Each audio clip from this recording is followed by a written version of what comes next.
করে একটা বাচ্চা নিয়ে এসেছে। ওই বাচ্চা নাকি তোমার শ্বশুরের সন্তান। কথাটি শুনে আবির ও নিপা দুজনেই চমকে উঠল। শরীফ চৌধুরী বাসার ভেতরে প্রবেশ করে ড্রয়িং রুমের ভেতর চোখ রাখতেই দেখলো হাসি ড্রয়িং রুমের সোফায় বসে আছে। শরীফ চৌধুরী থতমত খেয়ে গেল। বাসার চতুর্দিকে তাকিয়ে ড্রয়িং রুমে প্রবেশ করলো। সোফার কাছে আসতেই হাসি দাঁড়িয়ে গেল। শরীফ চৌধুরী বলল, তুমি আমার বাসায় এসেছো কেন?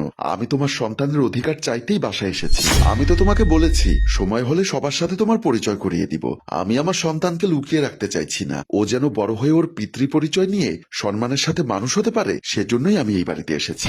দেখো, আমি তো তোমার ভরণ পোষণ সবই দিচ্ছি, তাহলে আমার বাড়িতে কেন আসতে হবে? কারণ লুকিয়ে থাকতে থাকতে আমি সবার কাছে অবহেলার পাত্র হয়েছি। সবাই আমার সন্তানের পিতার নাম জানতে চায়। ও আর একটু বড় হলেও নিজেও জানতে চাইবে, তখন আমি কি জবাব দিব? আর আপনার কোনো বিশ্বাস নেই, যে কোনো সময় আপনি পল্টি নিবেন। তাই আমি আপনার স্ত্রী সন্তান সবার কাছে আপনার মুখোশ খুলে দিতে এসেছি। বলেই রাগান্বিত হয়ে ড্রয়িং রুম থেকে বের হয়ে গেল। শরীফ চৌধুরী ভীষণ টেনশনে পড়ে গেল।